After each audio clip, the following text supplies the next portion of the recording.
Okay, now it is a very interesting time. Rohan is a situation that is a very stressful situation. I hope you don't mind. This won't have any bad effect on you because I can see that your work is well prepared. And I hope you have a good time enjoying this presentation. All right, Rohan. So you can start anytime when you're ready. Okay, I can start now. That's okay? Okay, yeah, sure. So I think everybody, thank you for coming or being present for this final year presentation. Now, this thesis is all about the motivation of teachers. So we will start by reviewing some current theories of workplace motivation, followed by a review of the findings of the 3 studies that constitute this thesis. Then we will have some time for questions. So this is the overview. We do the 3 studies and then some question time. So let's look at the overview of the thesis. The main objective of this thesis was to develop an educational motivation attribute profile, EdMAP for short, for teachers that can predict the positive outcomes of job satisfaction, job self-concept, and psychological well-being. We used a set of data from the Hong Kong teachers. Study 1 is all about investigating or looking deep into the data. We developed the factor score. We looked at invariance. We looked at a second order factor structure, and we look at mean differences. Study 2 is to look at relationships, predictive relationships, and we looked at the regression relationship between EdMAP and the education outcomes. And then we looked at the invariance of that relationship. Study 3 was about categorizing teachers into latent profiles and seeing whether covariates can predict them. So there's a question, why did we choose Hong Kong? Hong Kong has class sizes of 37 versus Australia's 22, but they have very good PISA scores with maths, for example, 548 versus Australia's 494. So which means that Hong Kong is a good benchmark and they are doing something different. More pertinently, Hong Kong also maintains an Eastern culture where teachers are held in high regard and have a high social responsibility, conducive to intrinsic motivation. So let's look at some theories. The basic tenet of work is that we give our time and effort in exchange for material reward. However, additionally, we carry into the workplace our beliefs, values, experience, etc. And we derive from our workplace our self-concept, social worth, and part of our psychological well-being. Similarly, in addition to the tasks and rewards, the workplace itself offers a social environment, support structures, and often a distinct culture. The interaction of these attributes determines the type and level of motivation. So it is not a simple relationship, and there are many theories about the different aspects of this complex relationship. The 2 main theories that guided the thesis are the self-determination theory and Holland's personal career theory. We will review how they apply to teachers. So the SDT starts with saying that we are driven by 3 needs of autonomy, relatedness, and competence. The important thing here is that the school environment is highly supportive of all 3. Teachers have a high degree of autonomy in the classroom, are allowed to plan their work and choose strategies that match the need. It is an environment that encourages competence. There's a universally accepted definition of competence measured through student achievement tests like HSC and NAPLAN, and there is timely feedback. And as we all know, it is rich in relatedness. Students form lifelong relationships with teachers. And if we see our teachers, we go and say hello and proudly introduce them to our children as our 5th grade maths teacher. SDT also says that there are 3 types of motivation: intrinsic, extrinsic, and emotivation. Again, the school environment is high in the ability to provide for the social context for developing this intrinsic motivation, immediate feedback, interpersonal involvement. Therefore, all things considered, the school environment encourages the development of intrinsic motivation, not only in students, but also in teachers. Now, when we look at Holland's personal career theory, says that both individuals and work environments can be classified to 6 types.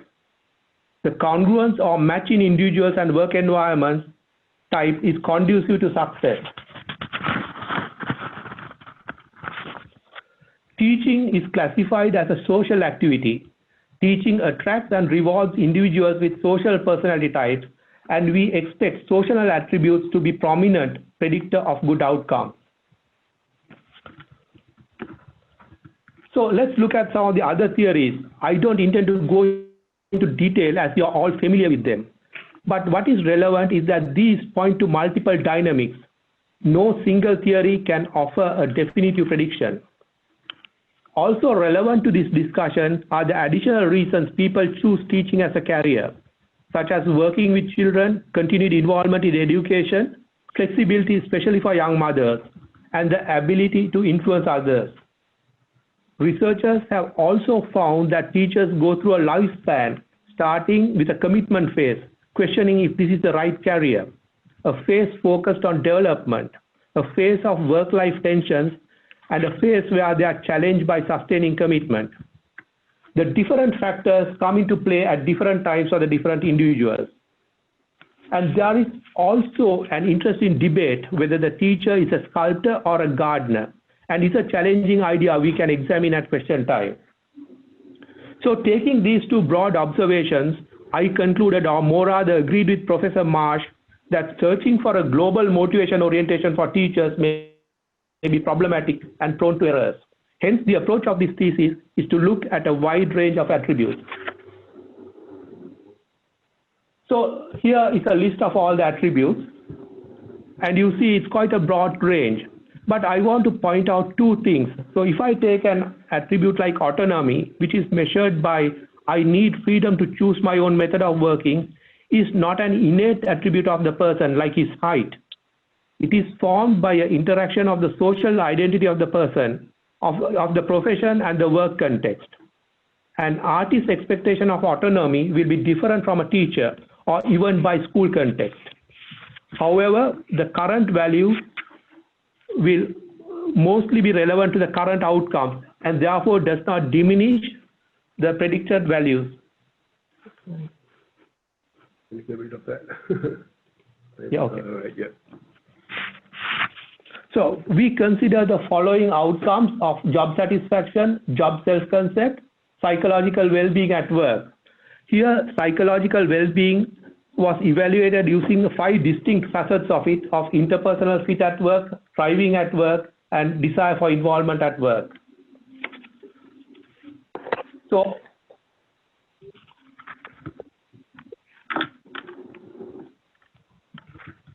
a bit of statistics. 1,070 teachers responded and 887 results were usable. The females outnumber males. However, the ratio of males increased with age. So now let's go in detail to study 1. As I said, study 1 was to look at factor scores, second order structure, invariance, and mean differences. So to generate the factor structures, we looked at 3 models, CFA, ESEM, and set-ESEM. CFA, each item loads on a nominated factor. ESEM, all items load on all factors. And set-ESEM is a middle ground. Items load into a priori grouping of factors. So the important thing to note is ESEM reflects psychological reality of neural and development processes.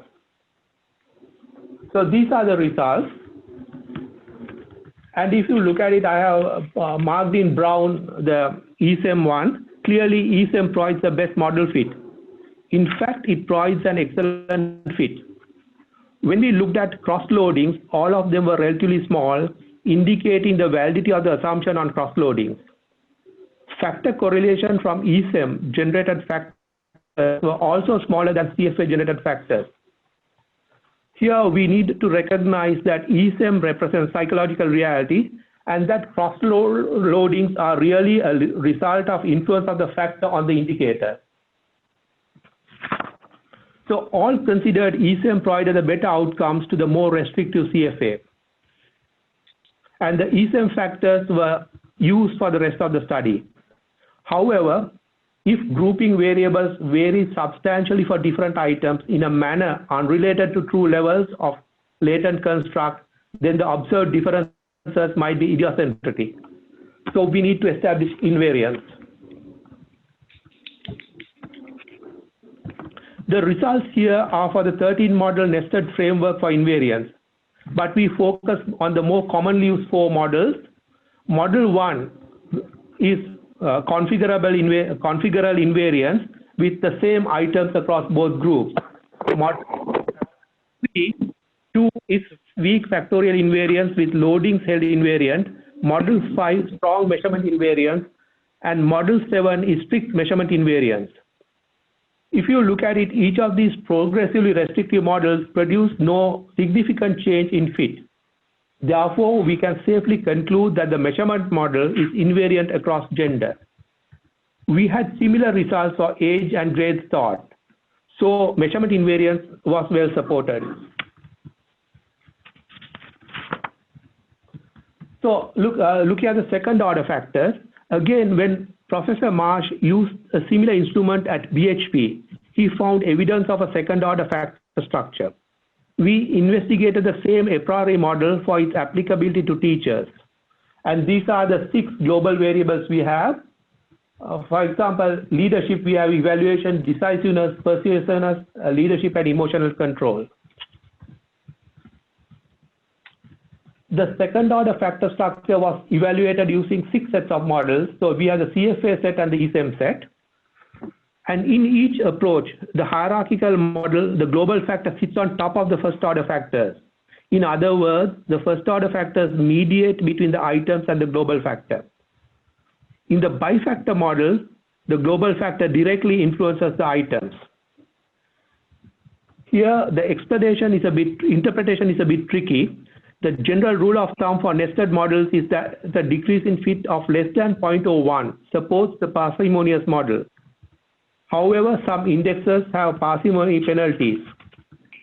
Estimation for some indexes monotonically increase its complexity. Therefore, a better practical approach is to accept the parsimonious model if it is better, if the fit is as good or better. So these are the results for the second order factor. One of the results for global leadership. As you see, the difference in fit is small and in a way do not make a strong case either for accepting or rejecting the model. So we need to evaluate or take other considerations such as the factor structure. So when I looked at the factor structure, we see that there are all good. The first column is the global loading variable, and there's good loadings onto that. The column before the last one is emotional control, and you again see that the nominated items load quite well. But if you look at the third column, which is evaluation, the values are smaller, so which indicates that maybe it's not in the right group. However, overall, most first order factors maintain their distinctness and the second order factors were well supported. So there was evidence for a second order factor structure. So now let's look at mean differences, and we looked at mean differences by gender and age. The gray shading is the confidence interval, default 95%, and we see that in some instances the differences is significant, while others it is within the confidence interval. Overall, we see a different trend for males and females. The dip in the leadership plot for females can be explained as child rearing years. They return to the workforce to refocus on career and take up leadership roles as principals, curriculum leaders. They also take up leadership roles outside the classroom, such as parent-teacher groups. The males show a different pattern. One plausible explanation is why the life cycle, with the drop in the early 30s explained by the commitment phase, where people with leadership, lot of leadership ambition leaves the profession. And the decrease in the 50s can be explained by the challenge of sustaining commitment.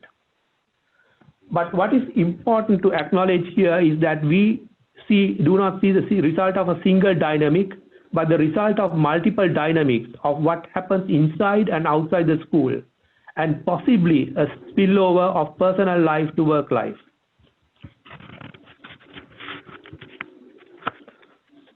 So let's look at study 2 now. So study 2 was about establishing the relationship, looking forward, the regression relationship.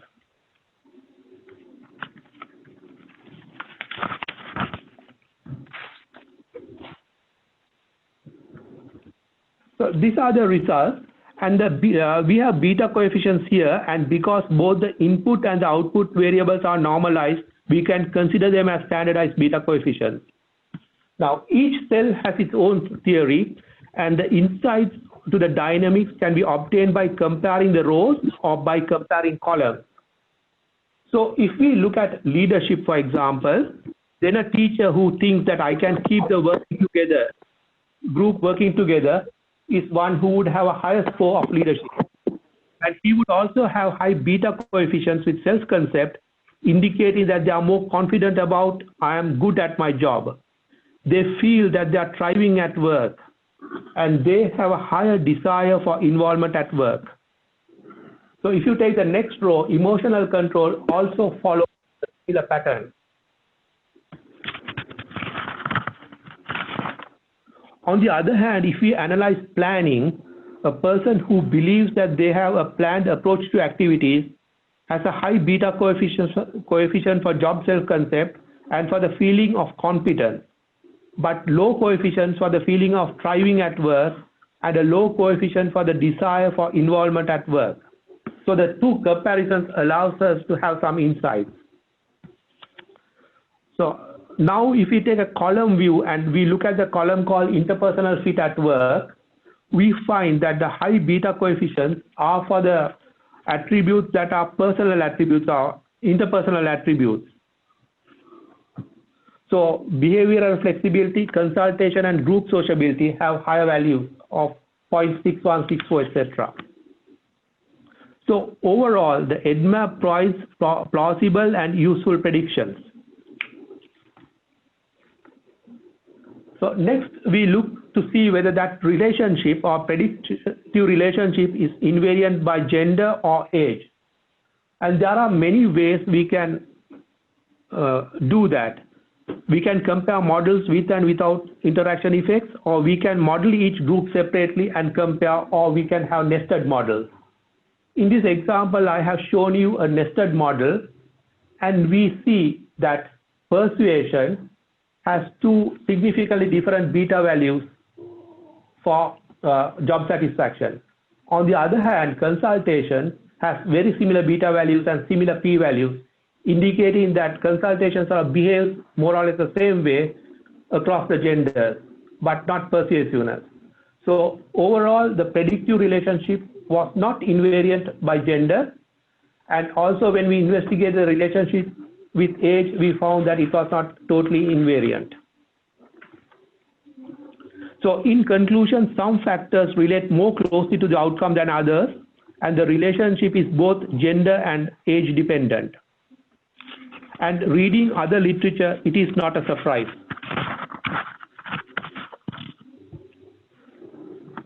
So let's go to study 3, which was trying to categorize teachers. So when I look at the two-class model in the left, it's clearly level-based, with class 1 being low and class 2 being a high class. The three-class model is also similar level-based, low, high, and medium classes. But at the 4-class model, it still maintained the low, medium, and high class models, but there was a 4th class which was different, had a different profile. But the population for that was only 2%, and therefore not much practical value. Then we increased the number of classes from 5, 6, and 7, and all we saw was small additional classes consisting of extreme values, suggesting perhaps that extreme values may be confounding the analysis. So I excluded outliers of 0.25 SD away from and performed the analysis, and still the 1, 2, and 3 class models were similar to the one with outliers and were all level-based. However, I got a 4th class which has a significant, which consists of medium items, and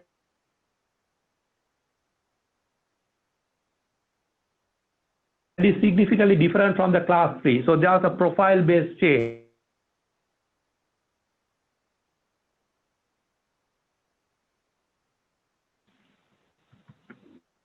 Next, we looked at the covariates to see whether the covariate, this is a graph of age versus the probability of being in a class. And we see that the probability of being in a very low class reduces till the mid-40s and then increases with age. Overall, the age influences class membership, and there is no difference between genders and grade taught. So in summary, the EdMAP was a valid instrument fit for future use. It's invariant by age and gender. It supported a second order factor structure and established ESEM as a complementary approach to CFA. In terms of the predictive power in study 2, there was strong evidence that EdMAP attributes can be used to predict job satisfaction, job self-concept, and psychological well-being at work, but that relationship was varied by age and gender.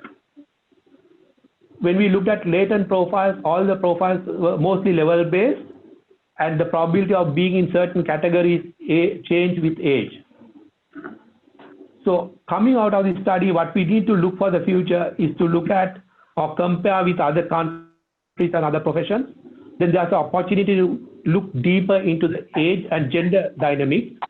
And also this study was a point in time analysis. There's an opportunity to investigate causality to see whether if we increase something, will something else reduce and so on. And that sort of summarizes what I need to, completes what I need to say and open for questions.